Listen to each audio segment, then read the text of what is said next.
Seperti yang kita tahu, hingga saat ini kasus yang sedang ramai diperbincangkan adalah kasus tewasnya dua pasangan remaja yang terjadi tepatnya pada tanggal 27 Agustus tahun 2016 silam.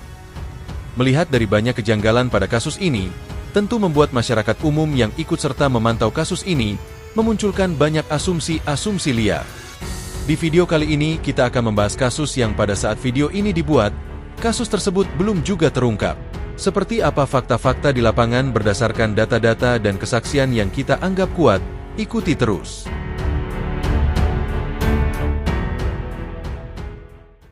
Berawal dari penemuan dua orang mayat di salah satu flyover di wilayah Talun, Kabupaten Cirebon, Jawa Barat pada Sabtu 27 Agustus 2016 sekitar pukul 22 waktu Indonesia Barat.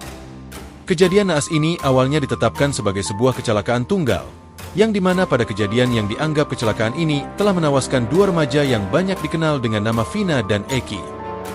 Awalnya pihak keluarga Vina menerima keputusan dari kepolisian Cirebon, namun saat melihat luka-luka yang ada pada tubuh korban yang sangat tidak wajar sehingga muncul dugaan bahwa tewasnya Vina dan Eki bukanlah karena kecelakaan.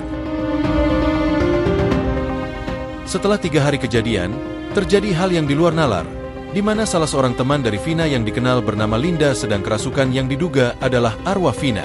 Keluarga Linda kemudian menghubungi keluarga Vina untuk datang ke rumah Linda.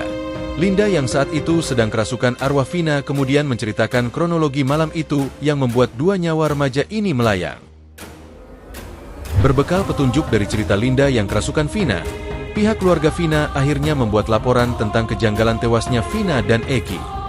Pihak kepolisian pun kemudian menyelidiki kasus ini dan benar saja, tewasnya Vina dan Eki bukanlah karena kecelakaan tunggal, namun keduanya tewas akibat pembunuhan.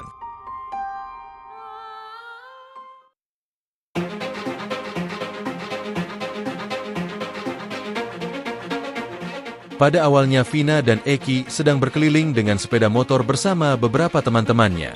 Tak lama setelah berkendara, tiba-tiba sekelompok geng motor melempar batu dan mengejar Vina dan Eki. Namun karena Vina dan Eki melarikan diri, para pelaku mengejar dan memepet Eki yang membonceng Vina. Saat berhasil dipepet, keduanya dipukul dengan bambu hingga jatuh di flyover Kepongpongan, Kecamatan Talun, Kabupaten Cirebon. Setelah dipukul hingga jatuh, para pelaku membawa Vina dan Eki ke tempat sepi dan gelap, tepatnya di depan SMP 11 Kali Tanjung. Di depan sekolah itu, Vina dan Eki dianiaya hingga meninggal dunia. Sebanyak 11 orang terlibat sebagai pelaku dalam kasus pembunuhan tersebut. Namun, polisi baru berhasil menangkap 8 pelaku dan 3 menjadi DPO. Namun sayangnya kasus ini tak menjadi prioritas lagi karena kepolisian menganggap kasus ini tak menjadi keresahan masyarakat.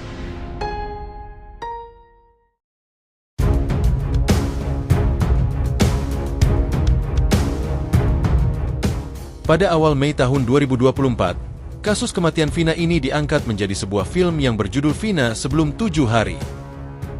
Berawal dari film ini, kasus yang terjadi pada tahun 2016 silam menjadi viral kembali. Setelah 8 tahun kasus yang belum selesai ini kembali diperbincangkan, akhirnya pihak kepolisian pun harus bergerak untuk mencari 3 DPO ini. Pada Selasa 22 Mei 2024, polisi berhasil menangkap salah satu dari 3 DPO kasus pembunuhan Vina dan Eki, Pegi Setiawan alias Pegi alias Prong alias Robi Irawan. Pegi yang disebut sebagai otak pembunuhan Vina ini ditangkap di kawasan Bandung, Jawa Barat. Polisi yakin bahwa Pegi adalah pelaku pembunuhan Vina berdasarkan hasil pemeriksaan kepada para narapidana, ijazah, dan kartu keluarga. Dalam konferensi pers yang digelar oleh Direktorat Kriminal Umum Polda Jawa Barat, Pegi memberi gerakan isyarat saat berupa menggelengkan kepala saat polisi menyebut perannya dalam mengeksekusi Vina. Setelah polisi memberikan keterangan, Pegi langsung mengambil kesempatan untuk ikut berbicara. Ia mengaku bahwa seluruh tuduhan yang dilayangkan tidak benar. Pegi membantah telah melakukan pembunuhan dalam kasus ini. Bahkan, ia mengaku rela mati jika terbukti melakukan pembunuhan pada 2016 itu.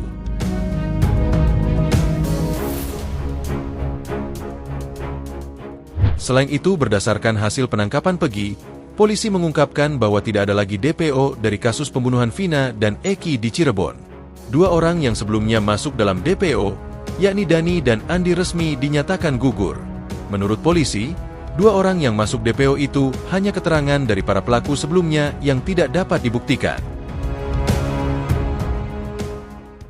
Sampai di sini kita tahu bahwa pada kasus ini masih banyak kejanggalan-kejanggalan. Berdasarkan saksi-saksi yang ada, banyak yang menguatkan Peggy Setiawan bukanlah pelaku pembunuh Vina dan Eki.